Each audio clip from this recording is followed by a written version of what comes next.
Hey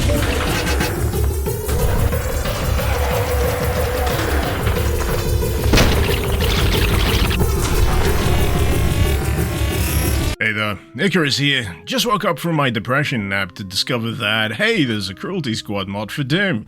Well, that's ruined my week. All snark aside, sometimes after a bout of particularly exceptional Doom mods, I feel the call of the void. And that's because I am of the belief that too much of a good thing, especially when it comes to Doom mods, can skew your perception somewhat. And it's always a good idea to ground yourself with something on the opposite end of the scale. Not to imply that Cruelty Squad Doom is bad. Quite the opposite, in fact. I'd say it's good. Very good. It's just that it happens to be very good at showing me a bad time. But before I elaborate any further, I'd just like to mention that this channel is partnered with Proton VPN. If you'd like to enhance your internet privacy, get around irritating region blocks, or even more irritating age verification checks that are all the rage these days, Proton VPN has your back. Featuring tens of thousands of servers across 120 plus countries, high speeds, fast downloads, support for multiple devices, not to mention built-in ad blocker and malware protection. Find out more about Proton VPN with the link on screen or in the description below. So, where was I? Yes, having a bad time. Intentionally. For those of you unfamiliar with Cruelty Squad, it is a mechanically, narratively, visually, and orally abrasive, immersive sim. It is actively hostile to the player, and is a world that you really genuinely need to force your way into. But once you do, you'll discover that it features a yawning abyss worth of depth. The kind of game that once you commit to it, you are practically guaranteed to come out the other side a changed person. Now, to imply that all of this has been neatly packaged and shoehorned into the format of a Doom mod would firstly be tremendously impressive to behold, and secondly, not the case. Truth be told, this version of Cruelty Squad Doom is in fact version 0.2. And from what I can tell, its last major modification occurred sometime in June last year. So I'm not really holding out hope for this project to progress much further than it has, but what's here is still kind of fascinating in its own right. For one, the HUD. It's a choice, it certainly is, and a full accurate reflection, life blob included, of the HUD from the original game itself.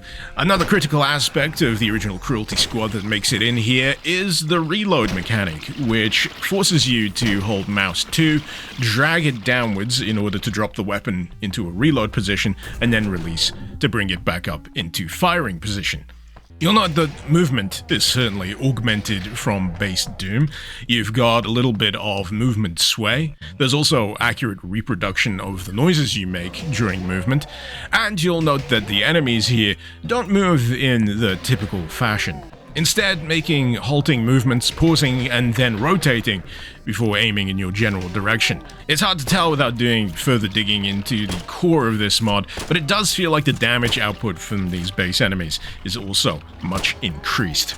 Firing your weapon will cause that strange, ghoulish smiley face in the HUD to rotate, as is Cruelty Squad tradition, and a touch that I've always kind of enjoyed from the original Cruelty Squad: the lower your amount of ammunition in the mag for the weapon you're using, the lower the pitch of the sound of it firing.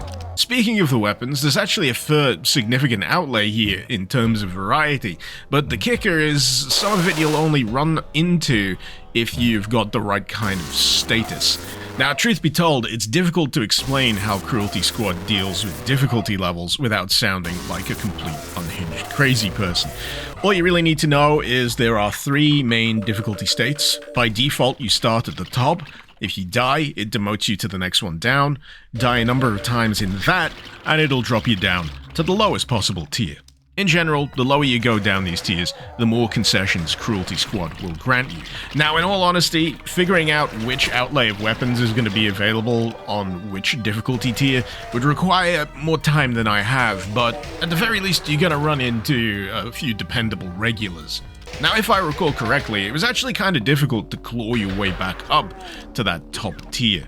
Though here in Cruelty Squad for Doom, I found that acquiring orbs that restore your divine light wasn't nearly as difficult as I thought it would be. And this may be down to the fact that this mod exchanges a lot of the vanilla power-ups for Divine Light spheres, so you don't need to worry too much.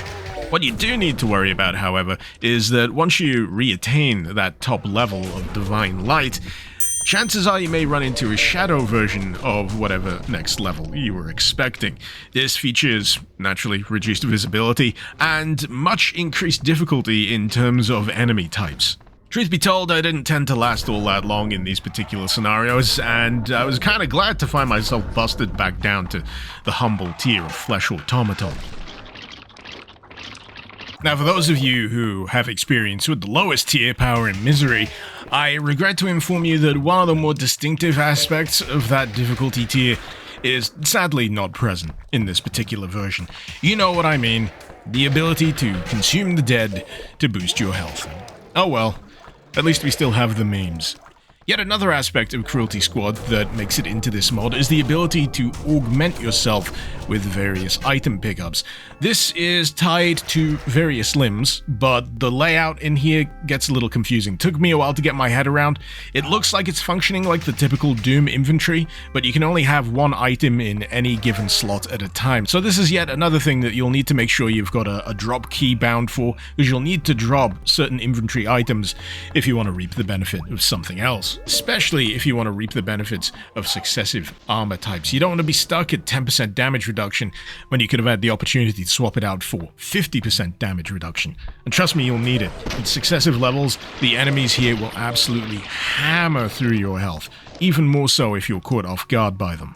But in terms of other pickups, you'll be able to get augments for your legs for increased speed, you can get additional jump height, there is an element of randomization to what will appear. But I'm pretty sure you can always at least rely on the Nightmare Goggles. Not that they're a benefit in any way, shape, or form. In fact, they make everything terrible. At least visually.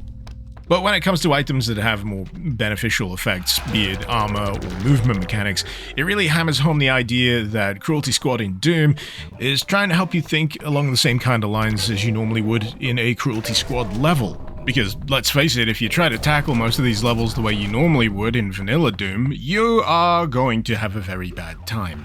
I mean, some of them are doable, but I'd say personally beyond the Crusher, you might as well just call it a day, because naturally the 0.2 aspect of this means that when it comes to difficulty and balance, yeah, it's not really all there. That's not to say any levels preceding the Crusher are a cakewalk, mind you. You're still going to have to leverage a few, let's say, creative pathfinding opportunities. But yeah, if you embrace that Cruelty Squad mindset, you should be able to get out of these levels in a reasonable space of time. But yeah, it becomes very apparent as you play through levels in Cruelty Squad Doom that this wants you to be methodical, it wants you to be careful, and is more than happy to punish you for rushing into a situation half-cocked. But even then, the more innocuous-seeming combat encounters can swiftly devolve into flights of panic as you realize you're flat out of ammo for one particular weapon, even though you're frantically trying to reload it with the mouse. Swapping isn't getting to the one that you want quick enough, and gosh darn it, there's just too goddamn many of them. Inevitably, this leads to the true finger poke to the eye of Cruelty Squad, that being the death countdown. Yeah, when you hit 1 health, you don't die, you don't go down to 0, you get a countdown, and then you explode. And honestly, the most sadistic thing about this countdown is you can't actually do anything to stop it. Even if you find health, even if you find a Divine Light Sphere, you're still gonna explode. You can't escape it. Oh, and you know that cheeky mid-level save you thought you had? Yeah, it doesn't count. Cruelty Squad accounts for that. It still gives you the penalty for the death, and you have to start from the beginning of the level. Why do I play these mods again? There's something to it, though. There's something engaging. And when you really grapple with the mechanics, with the pace that it wants you to play at, you do get drawn in, unless it sucker punches you with a shadow level, in which case it can go screw itself. My only desire, really, is that this continued to be worked on. That and a texture pack. Could you imagine retooling the original Doom 2 levels with the textures of Cruelty Squad?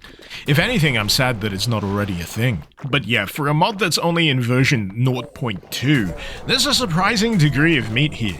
The feel of Cruelty Squad has been very well transplanted over into Doom, and yeah, I could see the potential. I'm just imagining a custom campaign where you inevitably assassinate the CEO of Hell. But hey, such dreams and or nightmares will have to wait, and if you're interested in trying this mod out for yourself, you can find the link, as usual, in the description below. I hope you've enjoyed this brief look into Cruelty Squad Doom. If you have, feel free to drop me a like, a comment, and if not already, why not subscribe? I do these mods on a fairly regular basis, and if you're not already acquainted with it, why not check out my playlist for the extensive back catalogue of Doom mod madness throughout the years. Once again, a shout out to ProtonVPN for allowing me to partner with them. Feel free to check them out with the link on screen or in the description below, and until next time, this has been Mr. Icarus. Thank you very much for watching. Icarus out.